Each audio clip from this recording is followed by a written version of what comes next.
Good morning student. আজকে আমি তোমাদের মাধ্যমিকের যে ভূগোলের সাজেশান নিয়ে এসেছি।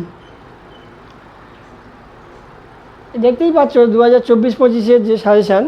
এখানে একটা কথা বলার যে যারা এই সাজেশান করবে হুবাহু পরীক্ষার হলে গিয়ে প্রশ্নপত্রে কিন্তু সেই প্রশ্নগুলোই দেখতে পাবে। এর জন্য এক্সট্রা কিছু পরিশ্রম করতে হবে না। তোমরা পরীক্ষা দিয়ে আসার পর বুঝতে পারবে যে আমরা যে কোন প্রশ্নগুলো মানে এই চ্যানেল থেকে পেয়েছিলে এবং কোন প্রশ্নগুলো ওখানে পড়েছে। গিয়ে তোমরা আশ্চর্য হয়ে যাবে যে কি করে হুবাহুব এই প্রশ্নগুলো এসে গেল। তো আমি বলবো যে আমি যে কটা প্রশ্ন দেবো অবশ্যই তোমরা করে যাবে পরীক্ষার হলে, এবং পরীক্ষার হলে গিয়ে দেখবে হুবাহুব এইগুলোই পড়েছে, কোনো অসুবিধা হবে না আশা করি। এইখানে দেখতে পাচ্ছ আমি প্রথমে এই 5 নম্বরের প্রশ্ন, মানে যেগুলো মাধ্যমিকের বলা হয় বড় প্রশ্ন, যেটা তোমাদেরকে কটা লিখতে হয়, 4টে লিখতে হয়, মানে 20 নম্বর, সেই প্রশ্নের সাজেশান করে দিয়েছি। এটা ওঙা বিভাগে আসবে, দেখবে যে এই বড় প্রশ্নটা, মানে এটাই শেষ বিভাগের, মানে ম্যাপ পয়েন্টিংয়ের আগে যেটা আছে, মানচিত্র এর আগে যেটা আছে সেইটা অধ্যায় ভিত্তিক আমি 5 নম্বরের প্রশ্নগুলো করে দিয়েছি। এইগুলোই করে যাবে, আর অন্য কিছু করার দরকার নেই। 100% কমন গ্যারান্টি। দেখে নাও প্রথম অধ্যায়ে কী প্রশ্ন এসেছে। প্রথম অধ্যায় তোমাদের যেমন ভূগোলের প্রথম অধ্যায় দেখবে যে ভূমিরূপ এবং তার শ্রেণীবিভাগ বা ভূত্বক এইভাবে কিছু একটা আছে। তো সেই প্রথম অধ্যায়ের 3টে প্রশ্ন আমি সাজেস্ট করব, এগুলো যে এই হুবাহুব এই প্রশ্নই কিন্তু আসবে। দেখো, নদীর ক্ষয় এবং সঞ্চয় হতে পারে অথবা নদীর ক্ষয় হতে পারে, ফলে গঠিত 3টি ভূমিরূপ। যে কোনো 3টি করে ভূমিরূপ করে যাবে ভালো করে, এবং অবশ্যই করে ছবি সহ যেন হয়, চিত্র সহ হয়, না হলে কিন্তু অসুবিধা।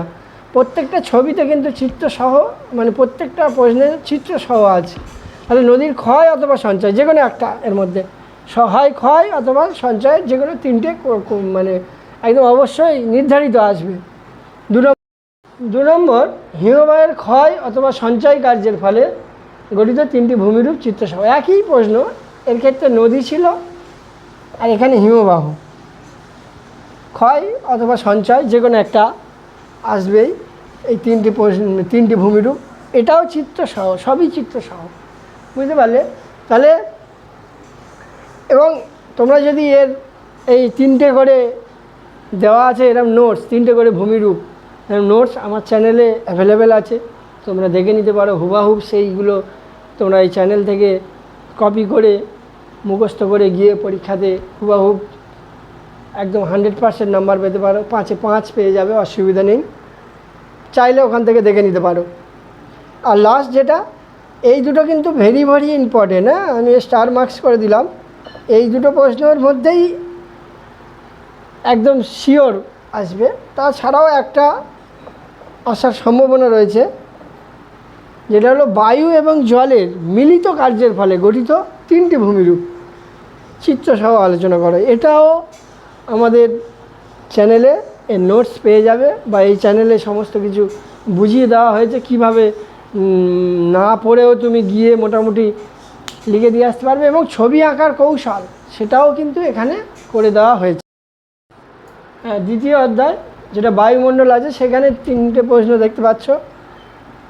যে বায়ুমণ্ডলের স্তর বিন্যাস, যেখানে বলে রাখি স্তরগুলো সবগুলোই করতে হবে, তবে প্রথম দিকেরগুলো বেশি মানে ভালো করে করতে হবে। যেমন ট্রপোস্ফিয়ার, স্ট্র্যাটোস্ফিয়ার এইভাবেও আসতে পারে, যে কোনো 2টো স্তর আসবেই, অবশ্যই আসবে, এই দুটো করতে হবে। ট্রপোস্ফিয়ারের কী ক্যারেক্টার আছে, স্ট্র্যাটোস্ফিয়ারের কী বৈশিষ্ট্য আছে, এগুলো একটু করে রাখলে মোটামুটি 2টো স্তর ভালো করে অবশ্যই করবে, ট্রপোস্ফিয়ার এবং স্ট্র্যাটোস্ফিয়ার। যে তাছাড়াওগুলো যেগুলো দেখে রাখতে হবে, অন্যান্য যে আর 3টে স্তর রয়েছে। নেক্সট যেটা, এটাও খুব ইম্পর্টেন্ট প্রশ্ন, খুব। তারপরে বায়ুর উষ্ণতার তারতম্যের কারণ, এটাও খুব ভালো প্রশ্ন। এই বায়ুমণ্ডলের চ্যাপ্টার থেকে এই 2টো প্রশ্ন একদম ভালো করে করে যেতে হবে, মানে এই 2টো প্রশ্নের মধ্যে অবশ্যই আসবে। উষ্ণতার তারতম্যের কারণ আমাদের চ্যানেলেও এগুলো দেওয়া আছে, যদি চাই কারণ পেয়ে যাবে, চ্যানেল থেকে দেখে নেবে। আর হচ্ছে বৃষ্টিপাতের শ্রেণীবিভাগগুলি লেখো। বৃষ্টিপাতের শ্রেণীবিভাগগুলো আমি যেমন বৃষ্টিপাতের 3 ধরনের হয় আমরা জানি, পরিচলন, শৈলক্ষেপ আর একটা হচ্ছে ঘূর্ণবাতজনিত বৃষ্টিপাত। 3টে আমরা জানি। তার মধ্যে অবশ্যই আমি সাজেস্ট করব যে শৈলক্ষেপ বৃষ্টিপাতটা ভালোভাবে করে যাবে, শৈলক্ষেপ বৃষ্টিপাতটা। কিন্তু আমি 3টে দিয়েছি কারণ যে অন্যান্যগুলো থেকে 2 নম্বরের প্রশ্নও তো আসতে পারে, করা থাকলে তোমাদেরই লাভ। ওই জন্য আমি 3টেই বলে একসঙ্গে শ্রেণীবিভাগটা করে রাখতে বলেছি। কিন্তু তোমাদের বেশি চান্স শৈলক্ষেপ বৃষ্টিপাতটা আসার। এখানে 2টো প্রশ্ন করবে, অবশ্যই এগুলো করবে, কিন্তু এইগুলোই আসবে যে সমুদ্র স্রোতের নিয়ন্ত্রক, ভেরি ভেরি ইম্পর্টেন্ট। সমুদ্র স্রোতের কিসের দ্বারা নিয়ন্ত্রিত হয়, মানে কি এটাকে কন্ট্রোল করে, এটা অবশ্যই করে বারবার বলছি। আর এর সঙ্গে আর একটা করে রাখবে সাপোর্টিং, জোয়ার ভাটার উৎপত্তির কারণগুলো কী কী। এই 2টো বায়ুমণ্ডল থেকে, যেটা বায়ুমণ্ডল বলে তোমাদের যেটা আছে, এর আগেরটা আমি বায়ুমণ্ডল করেছি, বায়ুমণ্ডল থেকে এই 2টো প্রশ্ন করে যাবে অবশ্যই করে কমন। 4 নম্বরে দেখতে পাচ্ছ যে ভারতের যেটা আছে প্রাকৃতিক ভূগোল, সেটা ভারতের যেটা প্রাকৃতিক পরিবেশ, সেখানে 3টে প্রশ্ন করে যাবে, হয়ে যাবে। 3টে প্রশ্ন কি? একটা হলো পূর্ব এবং পশ্চিম, অবশ্যই এগুলো কিন্তু সব ভারতের পূর্ব এবং পশ্চিম উপকূলের পার্থক্য লেখো, এটা অবশ্যই করবে।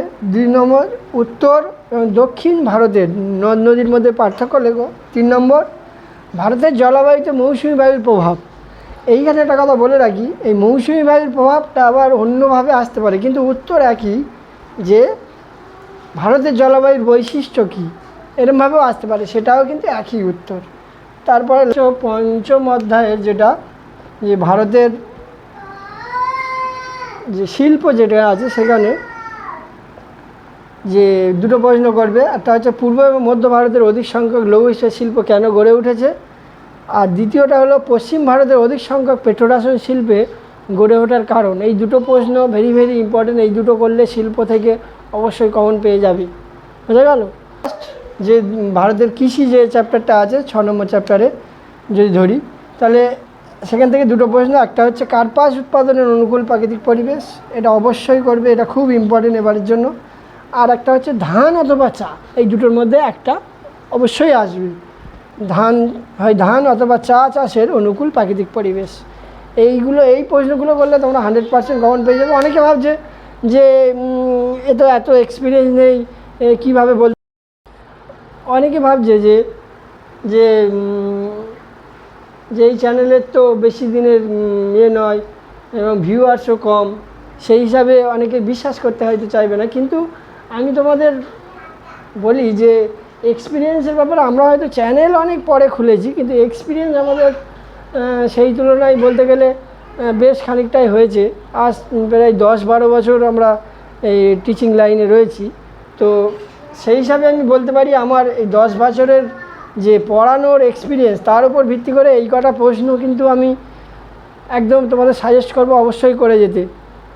এই প্রশ্নগুলোই করে গেলে 100% কমন পাবে। পরীক্ষার হলে গিয়ে দেখবে যে এই প্রশ্নগুলোই দিয়েছি, তোমাদের এ নিয়ে আর কোনো চিন্তা করতে হবে না। Thank you.